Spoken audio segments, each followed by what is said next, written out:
Welcome back to CBS This Morning. The Democrats in last night's CBS News debate held almost nothing back in their last confrontation before Saturday's South Carolina primary and next week's Super Tuesday.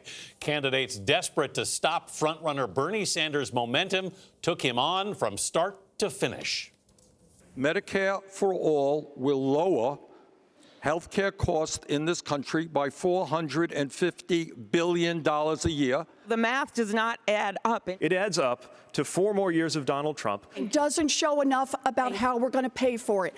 I dug in, I did the work, and then Bernie's team trashed me for it. Former New York City Mayor Mike Bloomberg hit Sanders over intelligence claims that Russians are trying to help him in the election. Vladimir Putin thinks that Donald Trump should be president of the United States, and that's why Russia is helping you get elected, so you'll lose to him. Hey, Mr. Putin, if I'm president of the United States, trust me, you're not going to interfere in any more American elections. A CBS News poll taken after the debate shows 47% of viewers came away feeling nervous about the available candidates, while 42% were optimistic. 45% said they were impressed by Sanders' performance. That's the largest number for any candidate.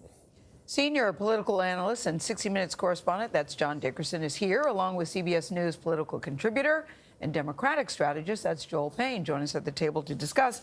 Last night it was a raucous night. I asked that you keep your answers to 1 minute and 15. And that you follow the time cues, please, gentlemen.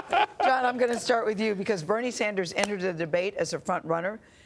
After last night's performance, does he remain in that position, do you think? I think so. They all discovered he was the front runner in a way, and it felt like he had the biggest bullseye on his back. He did, and it felt like one of those disaster films where somebody rummages through the drawer throwing anything at that. I mean, they went at him on guns, electability, effectiveness, and that was part of the problem, is that it was a diffuse kind of yelling at Bernie Sanders, and so he was able to stand there and carries on. Nobody was able to really prosecute the case against Bernie Sanders, and if you don't do that, he's marching forward, and if you're unable to stop him, then it's a good night for him, even though in the aggregate it was a night full of kind of messiness for Democrats. Joel, Pete Buttigieg made the argument that a Sanders nomination would be a drag on the rest of the ticket, possibly cost the Democrats Congress. Did he make his case in that argument? Sure. Buttigieg is always very eloquent on nights like this. The problem is that we haven't seen these debates be real game changers. You know, Elizabeth Warren certainly had a nice debate last week, but, you know, did it really carry her to any success in Nevada? Not really. And so these debates, while in the past, maybe in previous cycles, they've been game changers, they haven't been this cycle. I think people were looking for a moment. That's why you noticed it felt like a rugby scrum. Yeah. Gayle, yes. I'm sure you still have your flap jacket on from last night. Yeah. But I'm not sure if anything changed fundamentally about the race. I do think that Joe Biden had some good moments and probably was able to maybe help run up the score a little bit in South Carolina. He needs a big victory, a small, modest victory, and South Carolina really does him no good. He needs a 10-point-plus victory, something like that, to really change his trajectory in the race. Well, he had been slipping in the polls among black voters, the majority of the electorate there in the Democratic primary. You think he won some of those back? I think potentially. Even you look at that moment with Tom Steyer where he went after him on private prisons. It's clear that he was going after some of that vote that Steyer has siphoned away from him over the last couple of months. If he can pull 3 or 4% from Steyer, maybe he can pad those numbers a bit. Can I pick up on the point about Elizabeth Warren?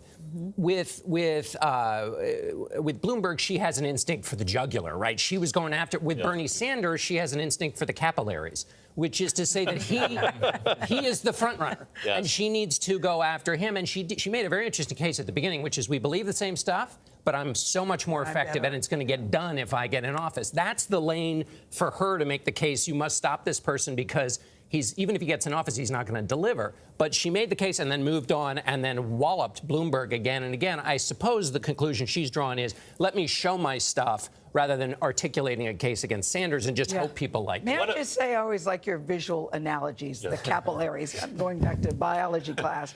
But let's talk about Bloomberg for a second, because he, by his own admission, it was not his finest hour, that last debate. Did he redeem himself last night? Well, not when you asked him the question about stop and frisk. I mean, Pete Buttigieg gave the best answer, by the way, in a stage full of white people, which about the lived experience of being an African American. And when you asked Bloomberg about what he'd learned, he sort of gave a tactical answer. it seems to me that what he did a little bit of this, but the argument for Bloomberg is you're not going to like a lot of things about me, but here's the deal. You care about X, Y, and Z. I've run big things. I've been in a pinch. If you look at the coronavirus, it's a challenge for a president in two ways. One, you have to believe in a system that sets up the American government to handle these things, and then when the bad stuff happens, you have to be able to manage it. And Bloomberg's argument is, I've done that. I've been tested, and you can't come into this job if you haven't been tested. That's his argument. He should have given it to every question he was asked. He didn't. He was all over the place. If you look at the poll at the end of this debate, which shows that people were most impressed, it seems, by Bernie Sanders, then basically that says that all these other candidates failed last night.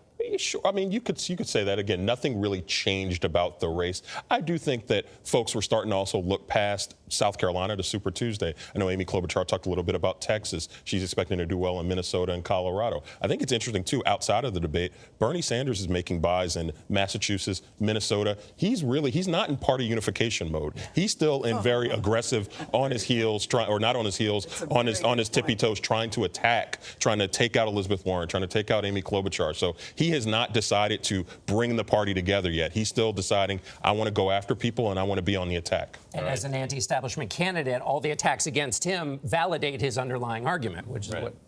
Yeah. John Dickerson, Joel Payne, thank you both for being with us.